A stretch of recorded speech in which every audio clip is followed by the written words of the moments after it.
Barakallahu fiik. Nah, maka Rasulullah SAW mengatakan kullun muyassarun lima khuliqa lahu. Semua atau sesuatu yang tercipta itu dimudahkan untuk apa dia tercipta. Makanya datang seseorang kepada Rasulullah SAW, atau pernah terjadi di zaman Nabi. Ya, artinya bapak saya ini motivasi. Ketika kita dapat ketika kita melaksanakan ibadah seperti ini motivasi. Artinya kita dimudahkan untuk di akhir hidup kita. Kalaupun kita nggak tahu kapan kita meninggal, kan begitu. Tetapi ini ciri-ciri, ini kisi-kisi hidup kita. Berarti kita tercatat sebagai orang apa, baik. Tayyib. Kalau misalkan ibadah kita hari ini ditolak, berarti takdir kita ditolak. Karena mungkin bapak keluar sholat tidak maksudnya ikhlas, pengen dilihat sama tetangga misalkan. Tayyib, berarti itu juga buruk. Berarti tercatat keburukan di Lauhil Mahfuz. Nah, orang-orang yang melakukan kejahatan harusnya lihat dari sudut ini. Ketika orang mendapati dirinya melakukan dosa dan maksiat, coba lihat ke dirinya. Jangan-jangan kalau saya ini kisi-kisi hidup saya, meninggal di atas keburukan. Harusnya kan begitu. Jangan terlalu besar mengharap, oh nanti saya tobat, semoga Allah ampuni. Lah iya, kalau kamu mampu tobat. Kalau misalkan lagi melakukan dosa tiba-tiba meninggal, berarti itu kisi-kisi hidup kita.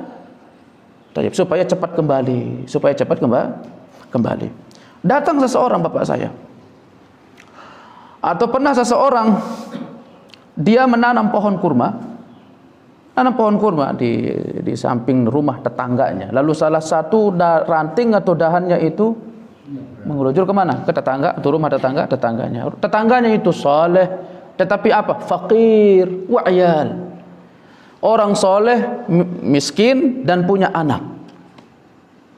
Lalu orang ini setiap panen kurma bapak saya, setiap panen kurma jatuh buahnya ke pekarangan tetangga. Secara hukum fikih bapak saya, boleh dimakan atau tidak? Boleh. Nah, kalau orang nanam mangga misalkan, salah satu dahannya ke rumah tetangga, boleh diambil aja buahnya. Ya ngapain suruh nanam dahannya sampai ke rumah kita? Kalau mau dipotong aja, kalau pelit banget begitu ya. Nah, ini terjadi di zaman Nabi bapak saya, pelit banget orangnya. Begitu dia lihat anak itu ambil buah tersebut, kalau sempat dipegang direbut dari tangannya, kalau sempat dimakan dikeluarin dari mulutnya, saking pelitnya. Ada orang dulu seperti itu di zaman Nabi SAW. Saking pelitnya bapak. Akhirnya bapaknya mengatakan, nak kita datang ke Nabi. Oh, udah datang ke Rasulullah, ngelapor ke Rasulullah. Ya Rasulullah, ada orang pemilik kurma di samping rumah. Dahannya itu masuk ke rumah saya. Dia kalau panen, anak saya ngambil. Tapi kalau sempat dipegang, direbut dari tangannya, sempat dimakan, dikeluarin dari mulutnya. Apa kata Nabi? Idhab, kita berangkat, kata Rasulullah. Tayyib, kita ketemu sama dia. Benar Nabi SAW bertemu sama orang itu. Perhatikan bapak saya, bagaimana Nabi Muhammad mendidik umat itu dengan negeri akhirat. Artinya kamu gak akan hidup selamanya di sini. Apa kata Rasulullah? Pemilik kurma. Ya, kata pemilik kurma. Mau tidak kamu berikan saya pohon kurma itu? Dan saya ganti dengan satu pohon kurma di surga. Kalau bapak nanya seperti ini, Rasul mau atau tidak? Mau atau tidak ya? Ya itu infak bapak saya, sedekah. Itu infak sedekah. Makanya sedekah itu luar biasa bapak saya. Makanya bapak saya, berapapun bapak punya, usahakan masukin ke koprak. Kata Nabi, man anfaqa zawjaini fi sabilillah. Siapa yang menginfakkan hartanya yang berpasang-pasangan. Berpasang-pasangan. Kita punya 1.000, 2.000 berarti berpasangan. 1.000 lawan 1.000. Berpasang-pasangan, satu motor. Berarti bapak infak 2 motor. Benda yang berpasangan. Misalkan mobil, diinfakkan 1 mobil, 2 mobil. Berarti bapak 2 mobil, 1 lawan 1. Kalau bapak misalkan 1.000 perak ke kota amal, berarti 500 lawan 500. Kalau 500 perak, berarti 25 lawan 25. Begitu terus.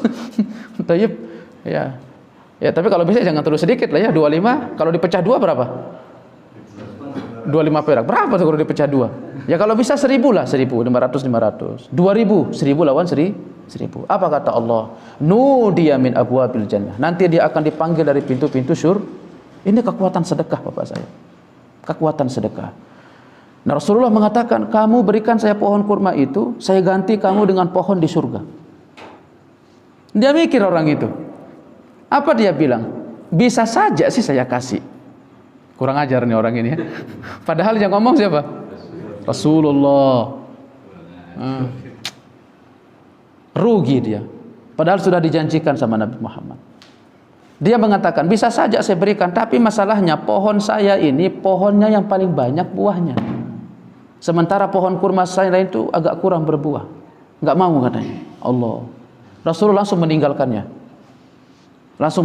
Sudah dilihat sama Nabi, ini orang sudah jalan hidupnya memang sudah dimudahkan untuk apa? Di atas keburukan.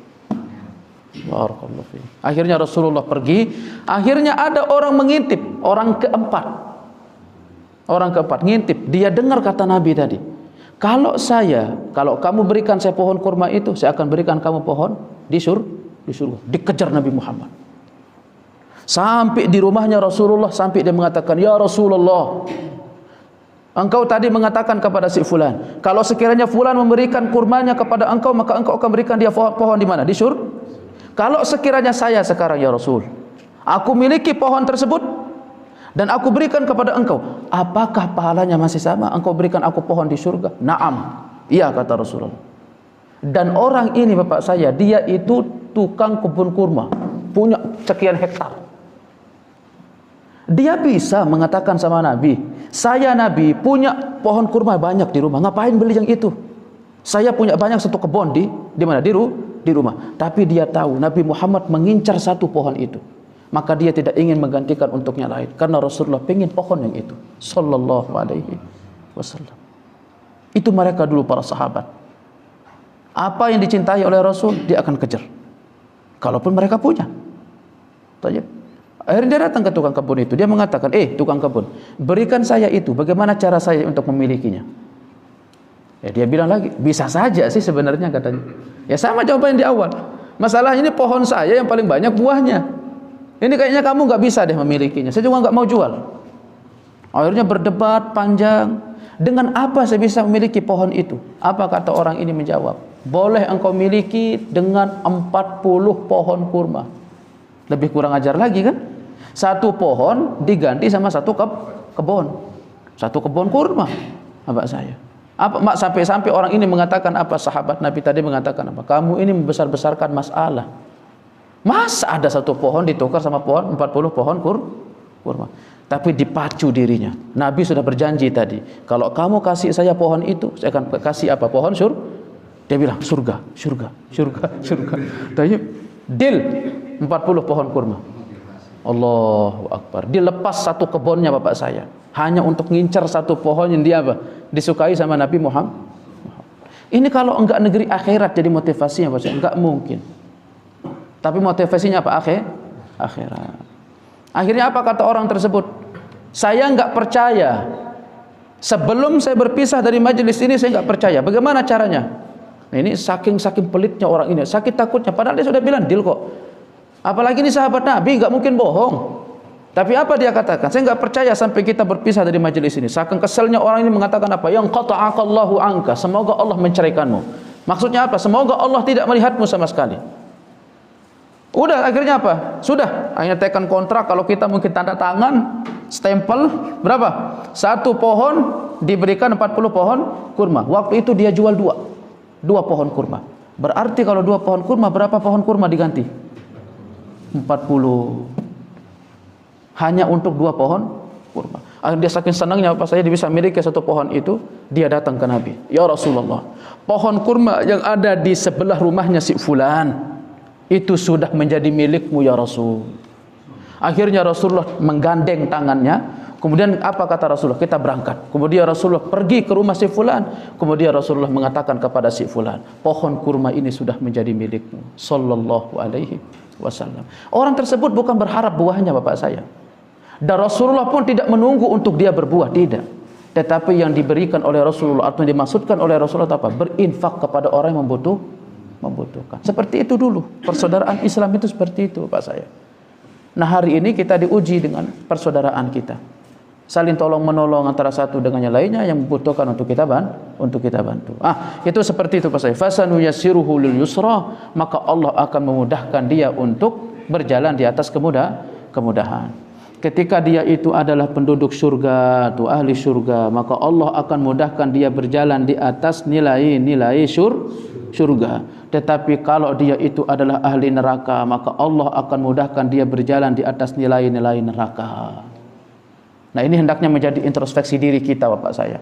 Ketika kita mendapati diri kita seperti ini, mudah di atas ibadah, maka ini kisi-kisi hidup kita, bahwasanya kita akan berakhir dengan kebaikan.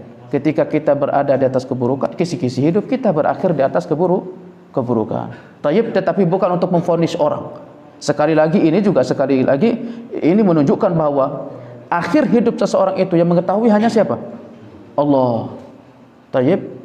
Yang mengetahuinya hanya Allah Subhanahu wa ta'ala. Nah, itu tadi hadis yang kita baca. Maka itulah kata Ubadah ibn Samit radhiyallahu ta'ala anhu, qala Rasulullah sallallahu alaihi wasallam, Rasulullah bersabda, man syahida, siapa yang bersaksi alla ilaha illallah, tidak ada Tuhan yang berhak disembah kecuali siapa?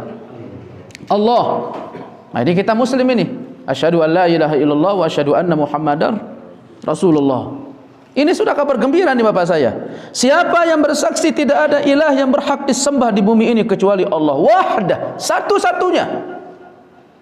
Dan nilai-nilai tauhid itu benar-benar terwujud di dalam hatinya.